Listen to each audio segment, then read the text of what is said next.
Some mornings, the courthouse feels different before anyone walks through the door. The air sits heavier. The lights buzz a little louder than they should. After 31 years on this bench, I've learned to pay attention to those mornings. This was one of them.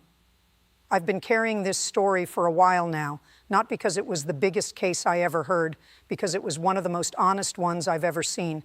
If you've ever watched someone try their absolute hardest and still end up standing in front of a judge, you already know what I'm about to describe. Stay with me on this one. I think it's going to mean something to you. It was a Tuesday in late November. The sky outside my courtroom windows was that particular shade of gray that can't quite decide between rain and snow. The building's heating system was working too hard. I could hear it knocking and rattling somewhere behind the walls. My coffee had gone cold before I got halfway through it. I'd been at my bench since 6:45, going through the morning files the way I always do, quietly, carefully, before the noise begins. The last file in the stack stopped me, not because it was unusual, because it looked so ordinary, and yet the number at the bottom of the first page was anything but. $14,800, that was the total.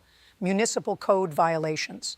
Those are fines the city charges when someone doesn't fix problems on their property within the required time, accumulated over 19 months on a small residential property a man had recently inherited, 13 separate citations, 4 missed deadlines, 2 small payments, a balance that had grown the way water rises in a slow, quiet flood, the kind of case that looks simple from the outside, a man who didn't follow the rules, numbers that don't lie, a record that tells a story. The only problem with records is they only tell you what happened. They never once tell you why. I set the file down. I poured what was left of my coffee. Through the narrow window behind my left shoulder, I could see the parking lot filling up slowly. Officers walking in pairs, a woman in a gray coat carrying breakfast in a paper bag, the city going about its regular morning, not knowing and not caring that in room 14B, one man's life was about to be weighed against a number. My bailiff knocked twice on the side door. The day was starting. I put on my robe. I took one more look at that page. $14,800. I'd seen bigger numbers in this room. But something about that morning, about the weight the air was carrying, told me today bigger wasn't going to be the point. He wasn't the first name called that morning, he was the third. When they called for Marcus Webb, I had his file open and I thought I knew the shape of what was coming. I knew the violations, I knew the numbers. What I didn't know yet was the man. And I didn't know anything at all about what was going to walk through that door beside him. The door to my left opened slowly. I heard her before I saw her. Small shoes on tile, a little voice asking something softly, a man's voice answering even more quietly. And then they came through the doorway together, and everything about that morning shifted. The man was somewhere in his mid-30s. He wore a collared shirt that had been pressed, but the iron had missed the right sleeve. His pants were dark blue and clean. His shoes were brown leather, old but polished as carefully as they could be. He'd made an effort. You can always tell when someone has dressed for court, not to impress, to show that they understand where they are and that they respect it. He was holding his daughter's hand. She was small, maybe 6 or 7 years old. She wore a purple coat with white buttons, 2 of which didn't quite match the others, replaced at some point by someone doing their best. Her hair was in 2 tight braids tied with yellow rubber bands. She had a small backpack with a cartoon rabbit on the front. Her sneakers had little silver stars along the sides. She was looking around the courtroom with wide, careful eyes, not frightened, curious. The way children look at new places when they feel safe because the person right beside them is someone they trust completely. She didn't know what this room was. She only knew her dad was in it with her. Marcus pulled out the chair at the defendant's table and she sat. He leaned toward her and said something quietly. She nodded and reached into her backpack for a small notebook and a red crayon. She opened to a clean page and began to draw something slow and careful. Then Marcus stood up straight and looked at me. His eyes were dark and still, not defiant, not broken, just present, completely, quietly present. The way a person looks when they've already played every possible outcome in their head and accepted all of them. I've seen that look many times in this room. It always tells me something. The prosecutor was a city attorney named Holloway. I'd worked across from her many times before. She was organized, efficient, and prepared. She kept her files in color-coded folders and her arguments in careful, logical order. She was not unkind, but she trusted the process the way some people trust gravity. It simply existed, it was correct, And you applied it. You didn't debate it. She stated the case cleanly. 19 months of documented violations, 13 separate citations, 4 missed compliance deadlines, 2 partial payments totaling $340, outstanding balance of $14,460. She cited the relevant municipal codes. She placed her folder flat on the table, folded her hands, and said she was prepared for the court's determination. I looked at Marcus and asked him to speak. He stood slowly. He glanced down at Lily once. She was drawing in her notebook, the red crayon moving in slow, thoughtful circles. He looked back at me. He cleared his throat softly, and he began. He said the property had belonged to his mother. She'd passed away almost 2 years before this hearing. She left it to him in her will, but there was a small disputed clause, and the estate took 6 months to settle legally. By the time the property was officially in his name, the violations had already begun accumulating. The boiler was old. The back porch stairs had rotted through the previous winter. A window on the second floor had cracked during a hard freeze. He knew about all of it. He wasn't disputing the violations. He said that clearly and more than once. They were real.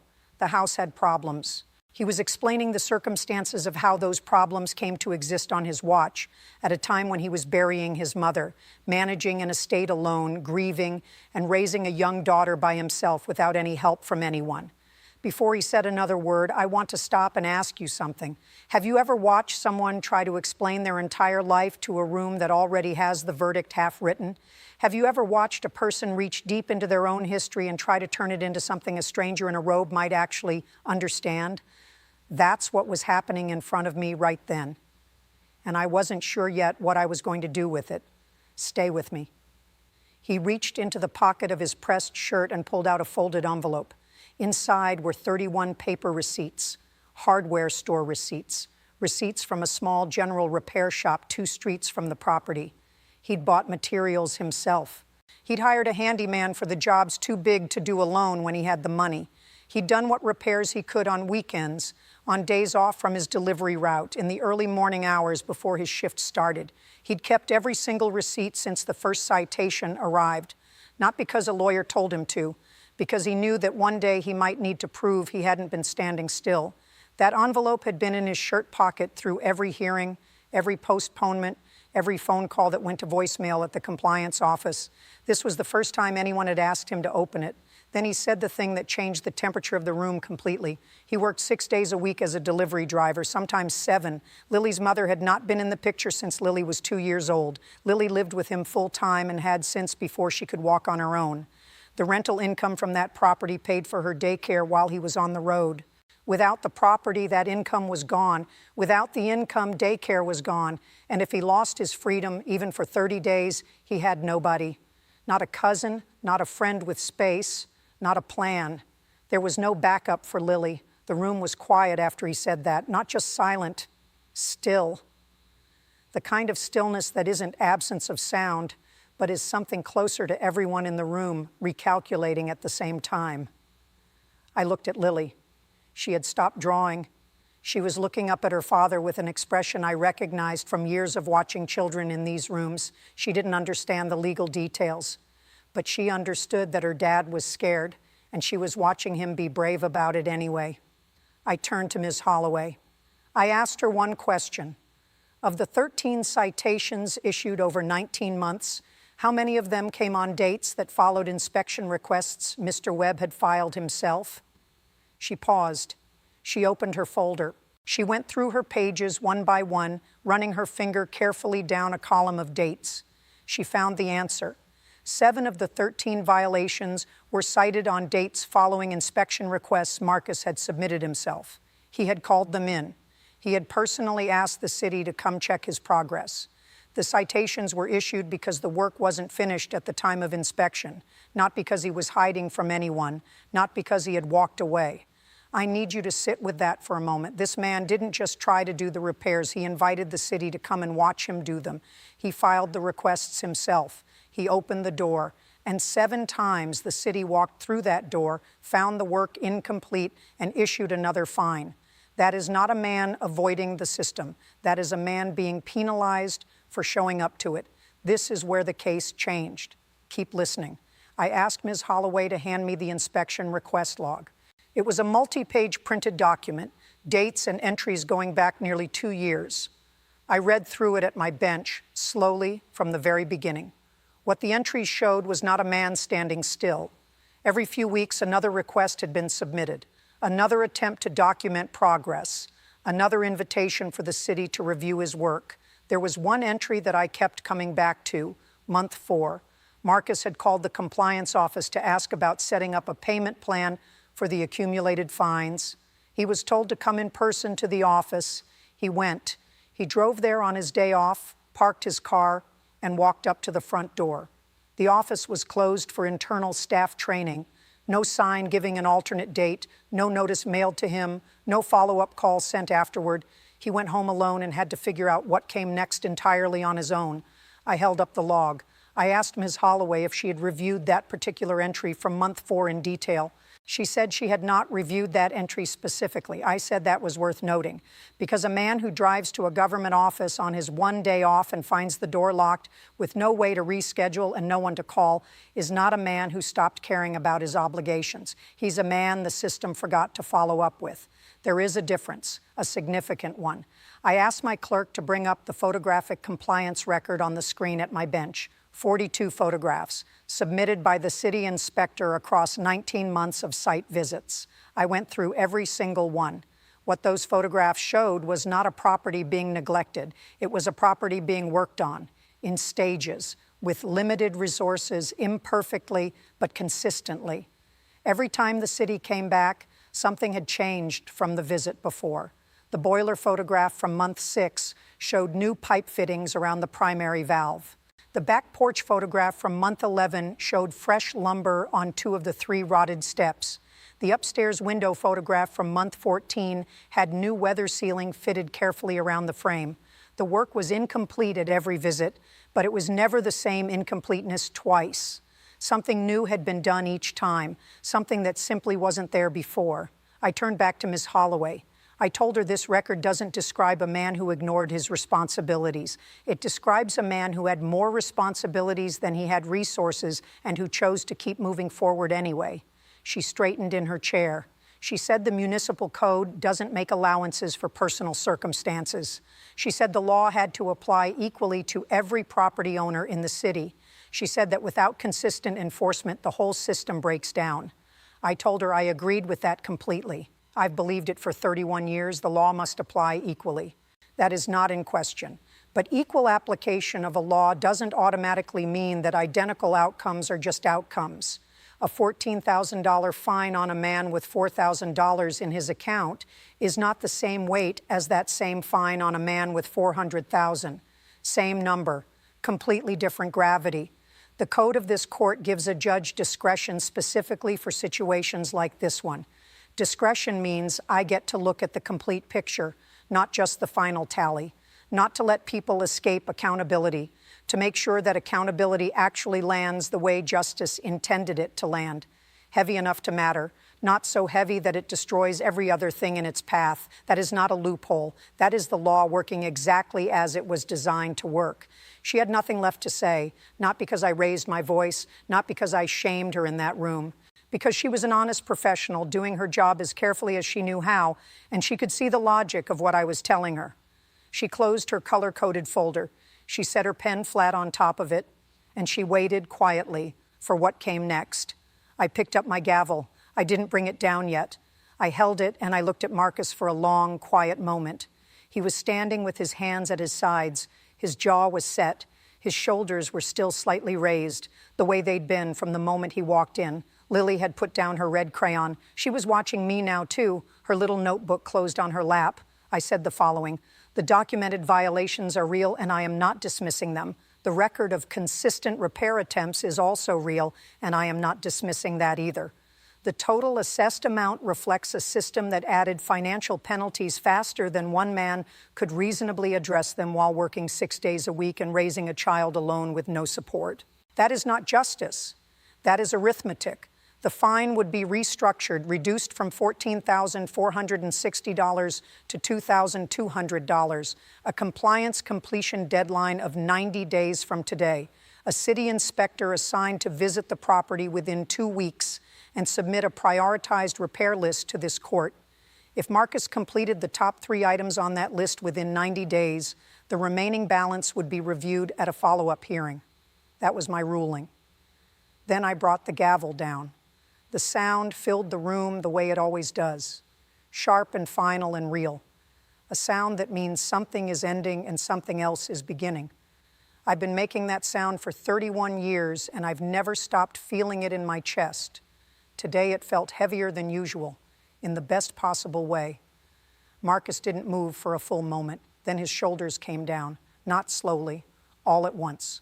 Like something that had been held up by sheer force of will for a very long time just let go completely. He put one hand flat on the table in front of him. He breathed in through his nose, deep and slow and deliberate. His jaw worked the way jaws do when you are not going to cry, but you are right on the edge, and you are choosing very carefully to hold it. I stepped slightly out of the formal voice then. I asked him to look at me. He did. I told him that he'd kept 31 receipts in a folded envelope in his shirt pocket and carried them to every single hearing, every appointment, every time he walked into a building that hadn't listened to him yet. I said that told me something real about who he was. I told him not to stop keeping track of his own story. Nobody else was going to do that for him. I've thought about that moment many times since that day, about what it means to be seen, not measured, not processed, not reduced to a balance due. Just seen as a whole person carrying something heavy in a world that mostly expects you to do that quietly and without complaint. If there's someone in your life right now who's carrying something like that, maybe this story belongs to them too. Sometimes we find a story for someone else's sake without even knowing it yet. He nodded. He couldn't speak yet. That was fine. He stood there collecting himself, and Lily stood up slowly from her chair. She didn't say anything.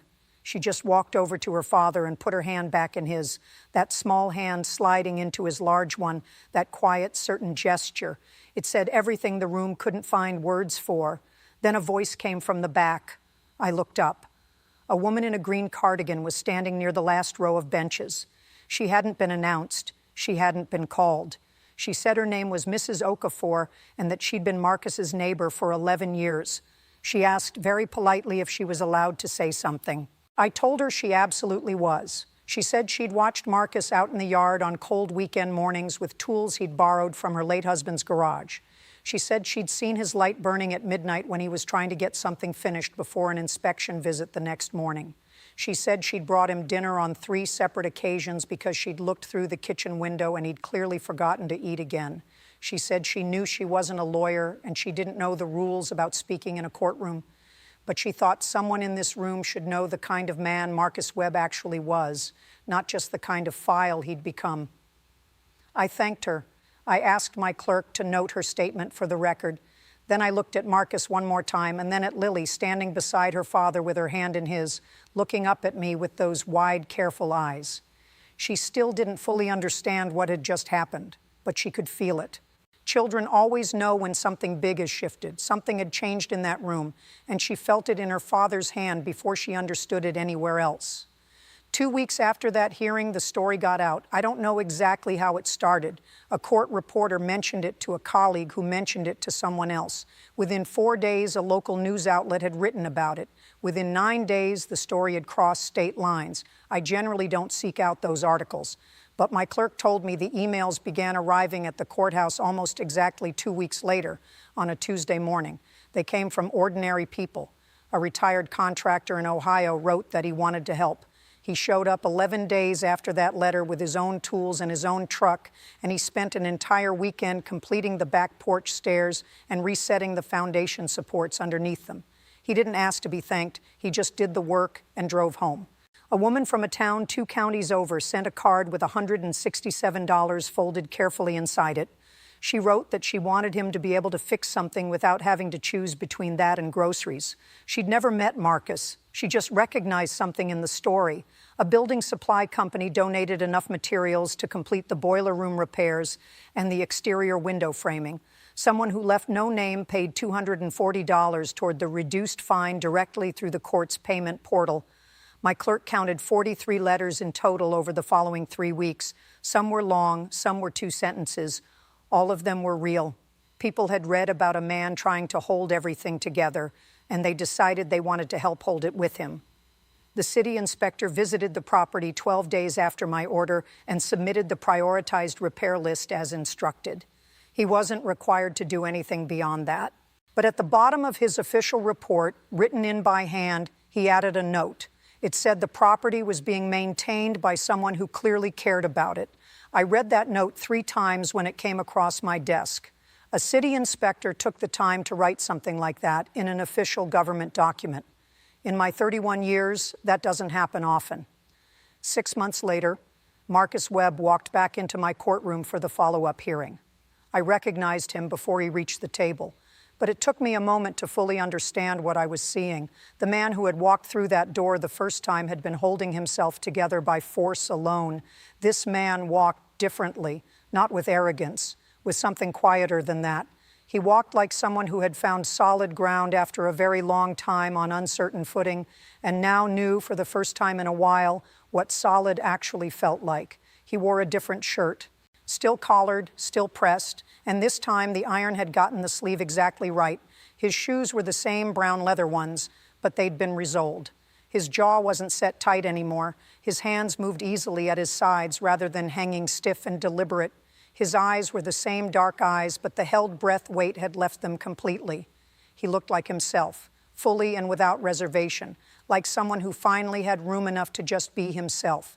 He carried a thick folder, organized and tabbed with small paper flags.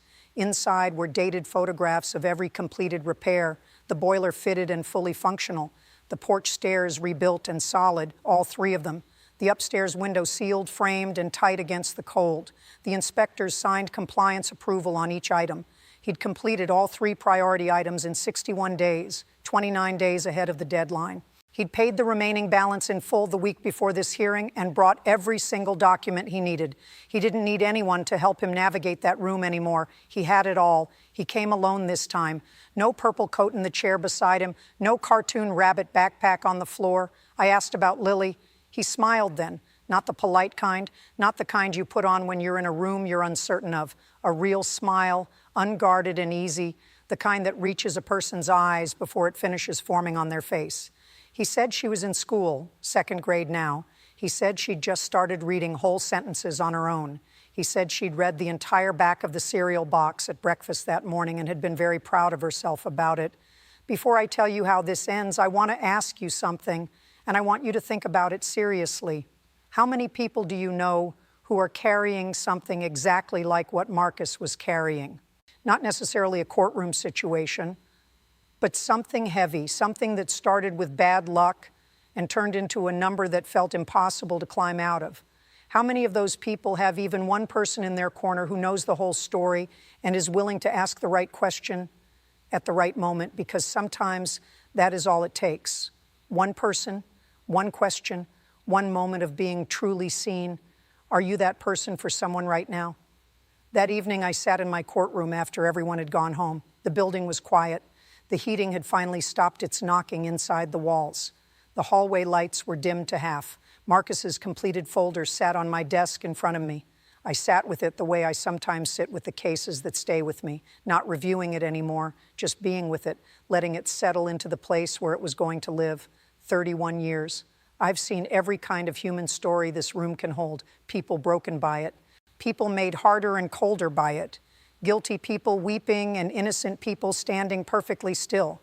I've learned slowly and sometimes painfully that the most dangerous thing a judge can do is stop wondering about the why.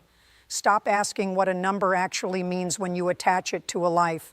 Stop looking at what's in the file and forgetting to look at what's standing in the room. This job is supposed to be about balance. Everyone says that. Scales, the right weight on each side. And I believe in that completely. I've always believed in that. But the truth I've taken the longest to learn is this. Scales only work when you put the right things on them. A fine and a family are not two things that balance themselves automatically. A deadline and a man with 31 receipts in his pocket are not things the law weighs on its own. You have to choose what to place on the scale. That choice, made carefully and honestly, is what this work actually is. I turned off the desk lamp. I picked up my robe from the back of my chair. I walked out and into the quiet hallway. I thought about Lily at the breakfast table, reading the cereal box out loud, getting every single word right on her own, because someone kept his word to her, because a man who could have stopped kept 31 receipts in his pocket and never once stopped showing up. That's what this work is really for.